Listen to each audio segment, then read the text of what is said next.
Coucou Pascal, Tom Boxer, à Paris dans le 18e, 16 rue d'Oslo, ou 237 rue Marcadet, c'est la même adresse. On fait langue. Alors, on vous l'avait déjà présenté il y a pas mal de temps, c'était la Bullet Hero. Ils avaient fait une série spéciale en 2018, je crois, ou 2019. Et là, ils ont refait une série spéciale. Alors, c'est une série qui est limitée à 250 exemplaires. Donc, par exemple, celle-là, c'est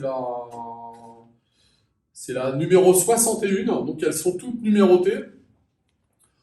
On en a reçu une quantité raisonnable, on va dire, mais pas, voilà, on n'en a pas 250. Hein. C'est clair qu'elles ne sont pas toutes chez nous. Alors, il y a eu des petites améliorations qui ont été faites par rapport à avant.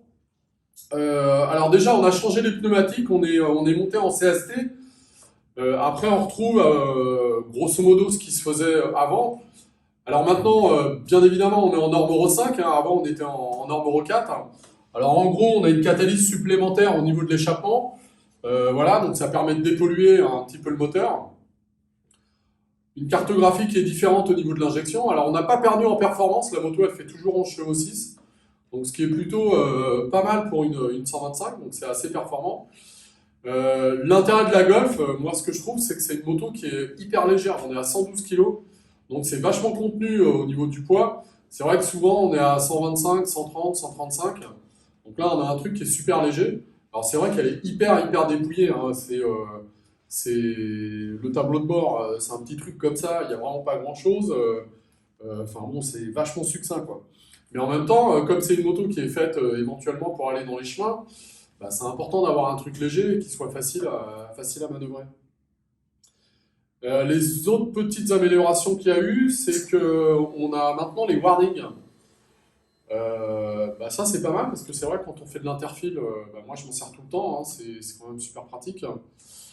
Qu'est-ce qu'elle a de plus? On a un phare full LED qui est vraiment top, avec un éclairage qui est vraiment génial.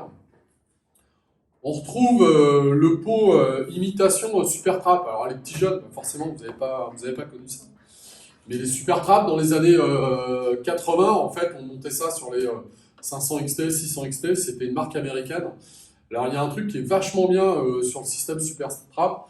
C'est-à-dire qu'on est sur un pot absorption, c'est-à-dire qu'à l'intérieur, il n'y a rien, il n'y a pas de chicane. Donc c'est juste un tube perforé avec de la laine de roche par-dessus. Et puis derrière, on intercale des rondelles pour jouer en fait sur la sonorité du pot. Alors je devrais pas le dire, mais en règle générale, moi quand je les livre, j'en enlève quelques-unes pour éviter que ça fasse beaucoup de bruit. Donc en gros, je sais plus combien on en a 8 ou 9, un truc dans ce genre-là.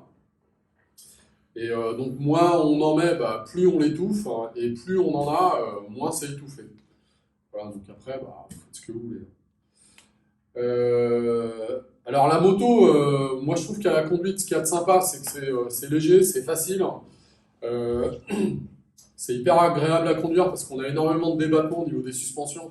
Donc on a un truc qui est hyper cool, hyper confortable à conduire. Et pour ça, c'est assez sympa. Et c'est vrai que sur le marché du 125, on n'a pas de truc équivalent. Soit c'est des trails, mais plutôt trails routiers. Mais on n'a pas des trails vraiment typés chemin, quoi, comme la Viop. Donc pour ça, c'est assez sympa. Je vous fais écouter le bruit. Alors il y a une petite sécurité, il faut débrayer.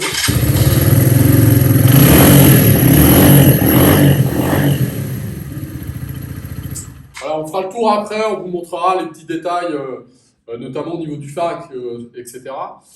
On a un réservoir qui fait 15 litres. La hauteur de selle, on est à 860 mm. Alors, je vous montre. Tac. Alors, forcément, c'est haut, ce qui semble logique. C'est vrai que pour les petits, ça risque d'être un peu handicapant. Moi, je dis souvent à mes clients, c'est dans la tronche. Hein. Il y a des petites nanas qui ont des motos qui sont quand même relativement hautes, qui se retrouvent comme ça. Quand la moto elle est légère, en soi, c'est pas très gênant. Voilà, bon, si vous êtes pas trop à l'aise, bon, c'est peut-être pas trop indiqué, mais bon, ça reste une moto super facile quand on fait du tout-terrain. De toute façon, les motos elles sont gigantesques au niveau hauteur de selle. On n'a pas le choix, mais bon, on est sur des V4 qui font 105, 110 kg, 120 grand max, donc ça va, c'est largement gérable. Quoi. Voilà, j'espère que j'ai bien oublié. Vous oubliez pas de vous abonner, donc ça c'est vraiment le plus important pour nous. Vous cliquez, vous partagez, etc., etc. Je vous dis à la prochaine. Je sais pas ce qu'on va faire comme vidéo la prochaine fois, mais bon, il y aura forcément quelque chose. Ah, ciao, ciao, salut les petits loups, ciao!